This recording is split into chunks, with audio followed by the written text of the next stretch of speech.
শুভ সকাল আমার প্রিয় বন্ধুরা, কেমন আছে সবাই? আশা করি সবাই খুব ভালো আছো, সুস্থ আছো। এখন বাজে ওই 5টার কাছাকাছি, এখনও কিন্তু 5টা বাজেনি। দেখো একদম ভোর ভোর, এখন কিন্তু গ্রামের অনেক মানুষজনই উঠে পড়েছে, সাথে আমরাও কিন্তু হাঁটতে বেরিয়েছি। তো 1 থেকে 1.5 কিলোমিটার হেঁটে তারপরে দেখো এই যে বাড়ি চলে আসলাম। তারপর আমার হাজব্যান্ড হচ্ছে ছাগলগুলোকে এখন বের করে দিল। সংসারের অনেক কাজই করা হয়ে গেছে, যেটা আর তোমাদের সঙ্গে শেয়ার করতে পারিনি, অনেকটা তাড়াহুড়োর মধ্যে। তারপর বসে পড়লাম এই সেলাইয়ের কাজ নিয়ে। এখন বাজে ওই 6:30টার কাছাকাছি, একটু বাদেই রান্নাটা করব। কিন্তু ওই যে কোনো কাজ যদি তুমি একটু ধৈর্য ধরে আর একটু টাইম দিয়ে করো না, তাহলে কিন্তু তোমার ওই কাজটা খুব তাড়াতাড়ি হয়ে যাবে। কিন্তু ওই যে সংসারের কাজ করতে করতে তারপরে এই দিকে করতে হয়, যার জন্য কিন্তু সেইভাবে করে উঠতেও পারছি না। আর সাথে তো আমার প্রচণ্ড পরিমাণে সর্দিও লেগেছে, ঠান্ডাও লেগেছে, যার জন্য যখন তখন কিন্তু শরীরটা খারাপ হয়ে যাচ্ছে। তো কেমন আছো সবাই? আশা করি সবাই খুব ভালো আছো, সুস্থ আছো। সুন্দরবনের একটা ছোট্ট গ্রাম থেকে আমি অনুমিতা চলে আসলাম একটা নতুন ভিডিওর সাথে। এখন আমসত্ত্বগুলো রৌদ্রে মেলে দেব, আর আজকেই হচ্ছে লাস্ট রৌদ্রে মেলে দিচ্ছি। এরপরে আর দেবো না, কারণ একেবারেই যদি কড়কড়ে হয়ে যায় না, সেটা খেতে মোটেও ভালো লাগে না। তার জন্য আজকেই হচ্ছে লাস্ট দেব। আবার যখন নতুন করে বানাবো তখন কিন্তু আবার নতুন করেই সেগুলো মেলে দেব।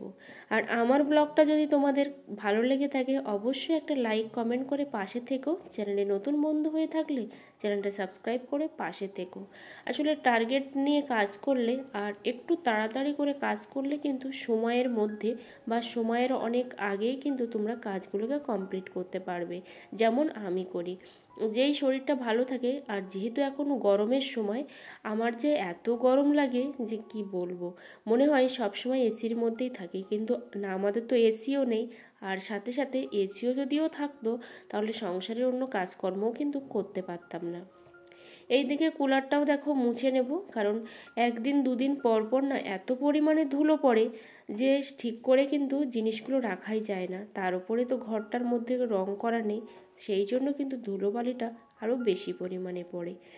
এদিকে শোকেসটাও পরিষ্কার করে নিচ্ছে। আর শোকেস আলনাটা যে এত বাজে হয়েছে, এত বাজে হয়েছে যে তোমাদেরকে কি বলবো, সত্যি আর এক্সপ্লেন আমি করতে পারছি না, কারণ প্রচণ্ড পরিমাণে বাজে হয়েছে। এই যে বড় সাইডটা দেখতে পাচ্ছ, যেটা দাঁড় করানো আয়না দেওয়া, সেটা প্রচণ্ড পরিমাণে খারাপ হয়েছে। সত্যি অনেক দিনের শখ ছিল একটা শোকেস আলনা কেনার। তো সেই শোকেস আলনা কেনার না শখটা আমার চিরতরেই মিটে গেছে। আর কখনো মনে হবে না যে শোকেস আলনা কিনি। আর মানে স্পেসটা এতটাই ছোট, এই সামনে যে এই বাইরের যে দুটো সাইড, এই দুটো সাইডই কিন্তু বড়, আর তাছাড়া কিন্তু কোনো সাইডই বড় না। একটু টার্গেট নিয়ে আর সময় নিয়ে কাজ করলে কিন্তু অনেকটা কাজ খুব তাড়াতাড়ি করা যায়। কিন্তু এই ভেবে ভেবে কাজ করলে না আমার কোনো কাজই হয় না। যদি আমি ভাবি এই কাজটা করব এরপরে বা ওই কাজটা করব এরপরে, এই প্ল্যানিংটা করলে আমার মোটেও কাজ হয় না। আমি যেটা মনে করি যে না এটা আমার করতে হবে, সঙ্গে সঙ্গে যদি লেগে পড়ি, তাহলে কিন্তু আমি সেই কাজটা করতে পারি। কিন্তু এই প্ল্যানিং করে আমার কোনো কাজই হয় না। এদিকে দেখো ওই যে হুক লাগাতে লাগাতে সূঁচটাও ফুটে গেল। আর তখনই মনে হচ্ছিল, যখন বিয়ের আগে একটা কাঁটাও ফুটতো, খুব চিৎকার চেঁচামেচি করতাম, ব্যথা করতো, কত রকম ভাবতাম। আর এখন তেল ফোসকা পড়ে যদি হাতের চামড়াটাও উঠে যায়, তারপরেও কিন্তু আও করি না, তারপরেও কিন্তু সেই রান্নাটা শেষ করি। কেউ বুঝতেও পারে না। সত্যি এটাই হচ্ছে মেয়েদের না লাইফ। কারণ মেয়েরা কখন কিভাবে বদলে যায় কিচ্ছু বলার নেই। আর সংসার জীবনে এসে মেয়েদের যে কিভাবে বদলে যেতে দেখে বা কিভাবে মেয়েরা বদলে যায়, সত্যি সেটা তারা নিজেরাও বুঝতে পারে না, যেটা আমি নিজেও বুঝতে পারিনি। তো এখানে দেখো কুমড়ো ফুলের বড়াগুলো করে নিচ্ছি। আর বেসন ছিল না ঘরে, তার জন্য আটা দিয়েই করে নিচ্ছি। আর এটা হচ্ছে পরের দিন সকালবেলার ব্লগ। কারণ গতকালকে ওই যে ব্লগ করতে করতে আর আমি করতে পারিনি।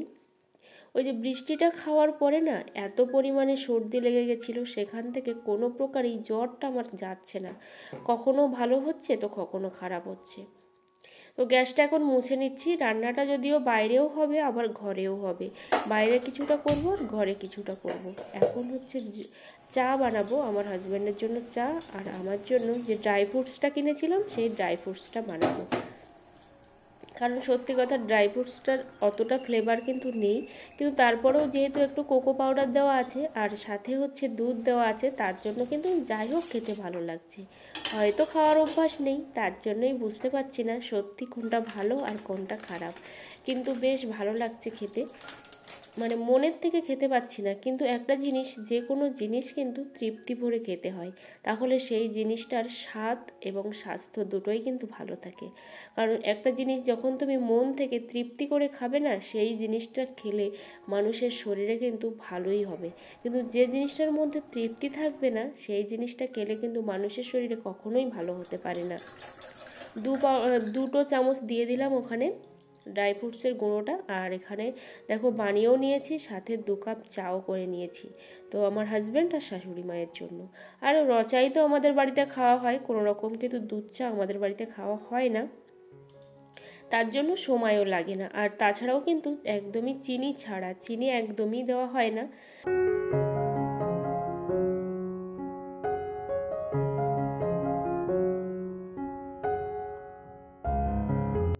এই কাপ গ্লাস এগুলো কিন্তু ধুয়ে নেব। আর প্রচুর পরিমাণে কিন্তু আমাদের বাড়িতে জানো তো কাপ ভাঙে, কেন জানি না, মানে কখনো ছাগলে ফেলে দিয়ে ভাঙছে, কখনো মুরগিতে ফেলে দিয়ে ভাঙছে, এরকম একটা ব্যাপার হয়ে দাঁড়িয়েছে, প্রচুর পরিমাণে ভাঙে জিনিসগুলো।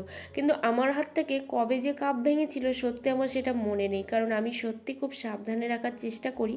কারণ এই একটা একটা জিনিস কিনতে কিন্তু অনেক টাকাই খরচা হয়, সেটা 15 টাকা হোক কিংবা 20 টাকা বা 30 টাকা, যাই হোক না কেন, ওই বিন্দু বিন্দু করেই কিন্তু সিন্ধু তৈরি হয়, এটা আমি মনে করি। যার জন্য কিন্তু আমার একটা জিনিসের প্রতি অনেকটা মায়া, অনেকটা মায়া। কিন্তু আমি যদি সংসারে একাই মায়া দেখাই আর কেউ যদি মায়া না দেখায়, তাহলে তো হয় না, তাই না? সেইখানে কিন্তু কোনো জিনিসের কিংবা তোমার কোনো মূল্যই থাকবে না। সেই জন্য দেখো আমি যেটুকু পারি সেটুকু গুছিয়ে রাখার চেষ্টা করি, আর বাকিগুলো তো ঝপঝপ করেই ভেঙে যাচ্ছে। এইদিকে দেখো চাল ধোয়ার জলটা কিন্তু আমি ফেলি না, সবসময় চেষ্টা করি চাল ধোয়ার জলগুলো গাছে দেওয়ার।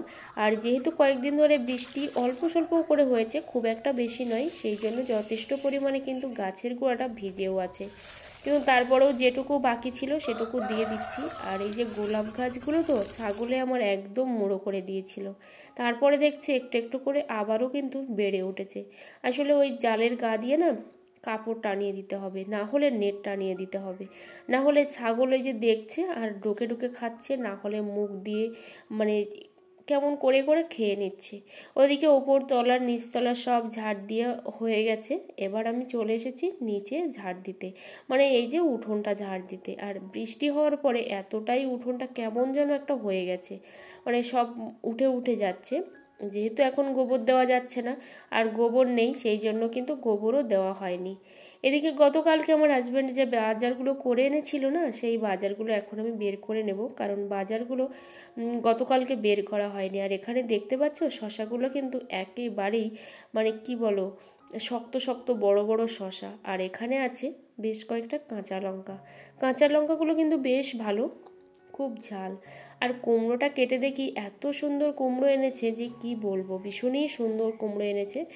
আর এখন যেহেতু কুমড়োর দাম অনেকটাই কম, এরপরে কিন্তু আস্তে আস্তে কুমড়োর দাম অনেকটাই বেড়ে যাবে, কিন্তু এখন কম থাকার কারণে এখন একটু কুমড়োটা বেশিই খাওয়া হচ্ছে। আর সাথে সাথে কি বলতো, আমিও খুঁজছি যে ভালো কুমড়ো কিনে রেখে দেবো, অন্তত 20 কেজি 30 কেজি কুমড়ো কিনে রেখে দিলে অনেক দিন হয়ে যাবে, পূজা কিন্তু চলে আসবে সেই কুমড়োতে, যদি সেটা প্রপারভাবে পাকা কুমড়ো হয় তবেই, না হলে কিন্তু সেটা হবে না।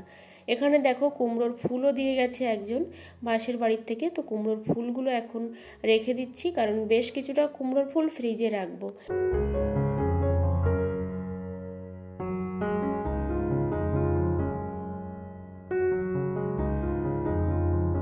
আমার ভিডিওর কোনো পার্ট যদি তোমাদের ভালো লেগে থাকে অবশ্যই একটা লাইক কমেন্ট করো, আর যদি কোথাও কোনো ভুল ত্রুটি হয়ে থাকে অবশ্যই আমাকে ক্ষমা সুন্দর দৃষ্টিতে দেখো আর ক্ষমা করে দিও সাথে, কারণ মানুষ মাত্রই কিন্তু ভুল হয়।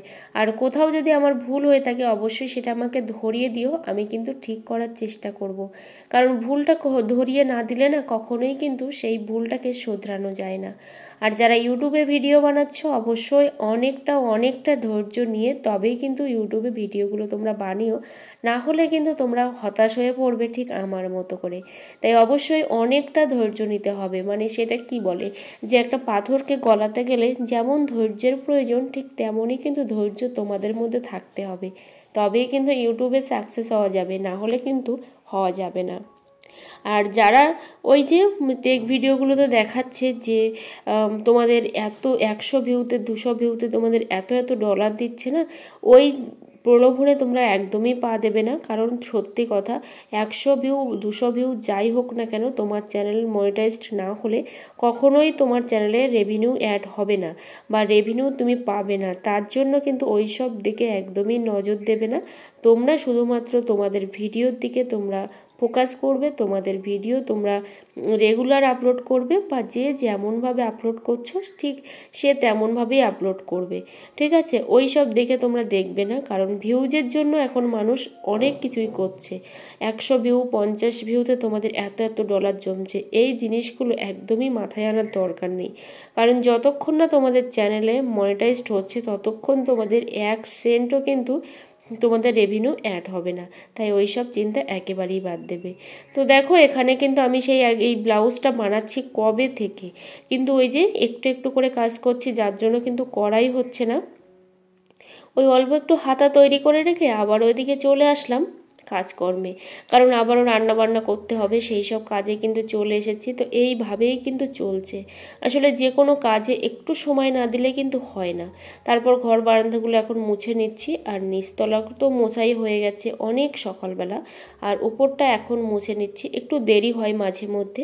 আর যেহেতু এখন হাঁটতে যাচ্ছি সেই জন্য কিন্তু আরোই বেশি দেরি হয়। আগে তো বিছানা থেকে নামার সঙ্গে সঙ্গেই ঝাঁটা হাতে করে ঝাড় দিয়ে তারপর বের হতাম।